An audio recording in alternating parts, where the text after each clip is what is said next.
ವಾಸ್ತು ಪ್ರಕಾರ ಅಡುಗೆ ಮನೆ ಮಾಡುವುದು ಹೇಗೆ?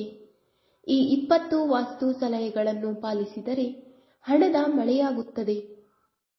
ಮಹಿಳೆಯರು ಅಡುಗೆ ಮನೆಯಲ್ಲಿ ಹೆಚ್ಚು ಹೆಚ್ಚು ಸಮಯ ಕಳೆಯುತ್ತಾರೆ. ಆದರೆ ನಾವು ತಿಳಿದೋ ತಿಳಿಯದೆಯೋ ಯಾವುದೇ ತಪ್ಪು ಮಾಡಿದರೆ ಅದು ನಮ್ಮ ಜೀವನದಲ್ಲಿ ಬಹಳಷ್ಟು ಸಮಸ್ಯೆಗಳನ್ನು ತರುತ್ತದೆ. ಅಡುಗೆ ಮನೆಗೆ ಸಂಬಂಧಿಸಿದ ಸಣ್ಣ ಪುಟ್ಟ ವಿಷಯಗಳತ್ತ ಗಮನ ಹರಿಸದಿದ್ದರೆ ಅದು ನಮ್ಮ ಜೀವನದ ಮೇಲೆ ನಕಾರಾತ್ಮಕ ಪರಿಣಾಮ ಬೀರುತ್ತದೆ. ವಾಸ್ತುವಿಗೆ ಸಂಬಂಧಿಸಿದ ಇಂತಹ ಕೆಲವು ತಪ್ಪುಗಳಿಂದಾಗಿ ನಮ್ಮ ಆರೋಗ್ಯ ಹದಗೆಡಬಹುದು, ಆರ್ಥಿಕ ಸಮಸ್ಯೆಗಳು ಉಂಟಾಗಬಹುದು ಮತ್ತು ಪತಿ ಪತ್ನಿಯರ ಸಂಬಂಧದಲ್ಲಿ ಕಹಿಯೂ ಉಂಟಾಗಬಹುದು. ವಾಸ್ತುವಿಗೆ ಸಂಬಂಧಿಸಿದ ತಪ್ಪುಗಳಿಂದ ಇಂತಹ ಹಲವು ಸಮಸ್ಯೆಗಳನ್ನು ಎದುರಿಸಬೇಕಾಗುತ್ತದೆ. ಮನೆಯಲ್ಲಿ ಸಂಪತ್ತು ಮತ್ತು ಸಮೃದ್ಧಿಯ ಮಳೆಯಾಗಲು ಏನು ಮಾಡಬೇಕು ಮತ್ತು ಯಾವ ವಾಸ್ತು ಸಲಹೆಗಳನ್ನು ಪಾಲಿಸಬೇಕು ಎಂಬುದನ್ನು ಈ ವಿಡಿಯೋದಲ್ಲಿ ತಿಳಿಯೋಣ. 1. ಅಡುಗೆ ಮಾಡುವಾಗ ನಿಮ್ಮ ಮುಖವು ಪೂರ್ವದ ಕಡೆಗೆ ಇರಬೇಕು. ಅಂದರೆ ನಾವು ಗ್ಯಾಸ್ ಒಲೆ ಇಡುವ ಕಿಚನ್ ಶೆಲ್ಫ್ ನಾವು ಅಡುಗೆ ಮಾಡುವಾಗ ನಮ್ಮ ಮುಖ ಪೂರ್ವ ದಿಕ್ಕಿಗೆ ಇರುವಂತೆ ಇರಬೇಕು. ನೀವು ಅಡುಗೆ ಮನೆಯ ಆಗ್ನೇಯ ಮೂಲೆಯಲ್ಲಿ ಅಂದರೆ ಅಡುಗೆ ಮನೆಯ ಆಗ್ನೇಯ ದಿಕ್ಕಿನಲ್ಲಿ ಇಡಬಹುದು. ಉತ್ತರ ದಿಕ್ಕಿಗೆ ಒಲೆ ಇಟ್ಟರೆ ಆರೋಗ್ಯ ಸಮಸ್ಯೆಗಳು ಎದುರಾಗುತ್ತವೆ. 2. ನೀರಿನ ಮೂಲ ಯಾವಾಗಲೂ ಈಶಾನ್ಯ ದಿಕ್ಕಿನಲ್ಲಿರಬೇಕು. ಮನೆಯಲ್ಲಿ ಇದನ್ನು ಮಾಡಲು ಸಾಧ್ಯವಾಗದಿದ್ದರೆ ಅಡುಗೆ ಮನೆಯ ಈಶಾನ್ಯ ದಿಕ್ಕಿನಲ್ಲಿ ನೀರನ್ನು ಕುಡಿಯಿರಿ. ಪಾತ್ರೆಗಳನ್ನು ತೊಳೆಯುವ ಸಿಂಕ್ ಕೂಡ ಈ ದಿಕ್ಕಿನಲ್ಲಿರಬೇಕು. ಆಗ್ನೇಯ ಮೂಲೆಯಲ್ಲಿ ಎಂದಿಗೂ ನೀರಿನ ಮೂಲವನ್ನು ಇಡಬೇಡಿ. 3. ಗ್ಯಾಸ್ ಸ್ಟವ್ನ ಬರ್ನರ್ ದೋಷಯುಕ್ತವಾಗಿರಬಹುದು. ಬರ್ನರ್ ಶುಚಿತ್ವವನ್ನು ನೋಡಿಕೊಳ್ಳಿ. ತಾಯಿ ಅನ್ನಪೂರ್ಣ ಒಲೆಯಲ್ಲಿ ನೆಲೆಸಿದ್ದಾಳೆ. ನೀವು ಬೇರೆ ಯಾವುದೇ ವ್ಯವಸ್ಥೆಗಳ ಮೂಲಕ ಆಹಾರವನ್ನು ಬೇಯಿಸಿದರೆ ಆ ಸ್ಥಳದ ಶುಚಿತ್ವಕ್ಕಾಗಿ ವ್ಯವಸ್ಥೆ ಮಾಡಿ. 4. ಅಡುಗೆ ಮಾಡಿದ ನಂತರ ಯಾವಾಗಲೂ ಗ್ಯಾಸ್ ಸ್ಟವ್ನ ಬಲಭಾಗದಲ್ಲಿ ಇರಿಸಿ.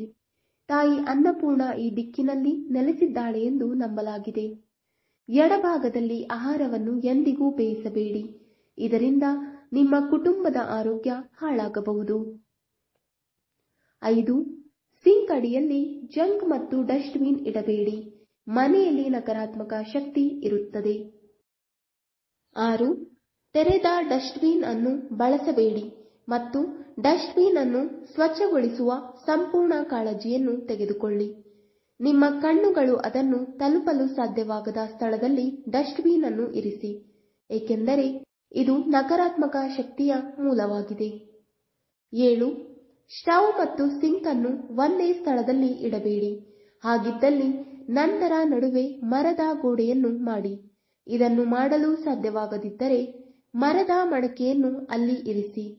ಬೆಂಕಿ ಮತ್ತು ನೀರನ್ನು ಒಂದೇ ಮಟ್ಟದಲ್ಲಿ ಇಡಬೇಡಿ. ಮಧ್ಯದಲ್ಲಿ ಬೇರೆ ಅಂಶವನ್ನು ಇರಿಸಿ.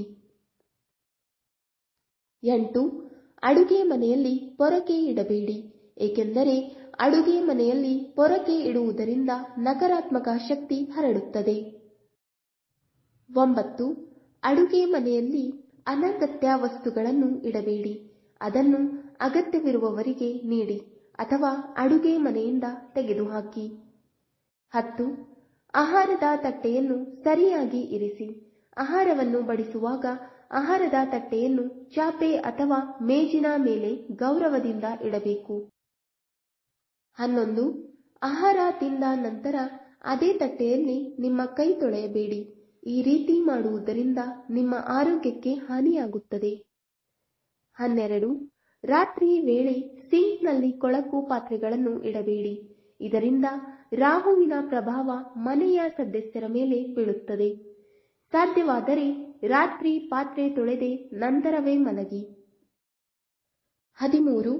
ಅಡುಗೆ ಮನೆಯಲ್ಲಿ ಬಳಸುವ ಎಲೆಕ್ಟ್ರಿಕಲ್ ವಸ್ತುಗಳು ದೋಷಪೂರಿತವಾಗಿದ್ದರೆ ಕೂಡಲೇ ಸರಿಪಡಿಸಿ, ಏಕೆಂದರೆ ಇದರೊಂದಿಗೆ ರಾಹುವು ಮೊದಲು ಮನೆಯ ಗೃಹಿಣಿಯಾದ ಶುಕ್ರನ ಮೇಲೆ ತನ್ನ ಪ್ರಭಾವವನ್ನು ಬೀರಲು ಪ್ರಾರಂಭಿಸುತ್ತಾನೆ. ಇದರಿಂದ ಅವರ ಆರೋಗ್ಯ ಹದಗೆಡುತ್ತದೆ.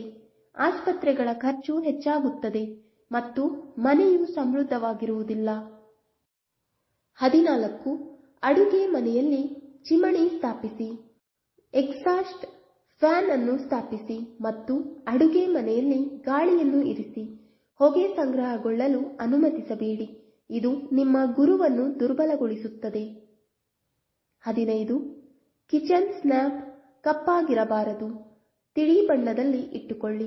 ಕಪ್ಪು ಬಣ್ಣವು ನಕಾರಾತ್ಮಕ ಶಕ್ತಿಯನ್ನು ಪ್ರತಿನಿಧಿಸುತ್ತದೆ. 16. ಅಡುಗೆ ಮನೆಯಲ್ಲಿ ದೇವರ ಮೂರ್ತಿ ಇಡಬೇಡಿ. ದೇವಸ್ಥಾನ ಕಟ್ಟಬೇಡಿ. ಅಡುಗೆ ಮನೆಯಲ್ಲಿ ದೇವಸ್ಥಾನವನ್ನು ಇಡುವುದರಿಂದ ಪೂಜೆಯ ಶುಭ ಫಲಗಳು ದೊರೆಯುವುದಿಲ್ಲ. 17. ಅಡುಗೆ ಮನೆಯಲ್ಲಿ ಔಷಧಿಗಳನ್ನು ಇಡಬೇಡಿ. ಇದು ಔಷಧಿಗಳ ಬೆಲೆಯನ್ನು ಹೆಚ್ಚಿಸುವುದಲ್ಲದೆ ಅವುಗಳ ಪರಿಣಾಮಕಾರಿತ್ವವನ್ನು ಕಡಿಮೆ ಮಾಡುತ್ತದೆ ಮತ್ತು ನಿಮ್ಮ ರೋಗವೂ ಸಹ ವಾಸಿಯಾಗುವುದಿಲ್ಲ. 18. ನಿಮ್ಮ ಅಡಿಗೆ ಮನೆ ದೊಡ್ಡದಾಗಿದ್ದರೆ ಅಲ್ಲಿ ಒಂದು ಊಟವನ್ನು ತಿನ್ನಲು ಪ್ರಯತ್ನಿಸಿ. ಇದರಿಂದ ರಾಹು ಕೇತುಗಳ ಪ್ರಭಾವ ಕಡಿಮೆಯಾಗುತ್ತದೆ. 19. ಅಡುಗೆ ಮನೆಯ ಮೇಲೆ ಅಥವಾ ಕೆಳಗೆ ಮಲಗುವ ಕೋಣೆ ಇರಬಾರದು. ಇದು ಆರೋಗ್ಯ ಸಂಬಂಧಿ ಸಮಸ್ಯೆಗಳನ್ನು ಉಂಟುಮಾಡುತ್ತದೆ.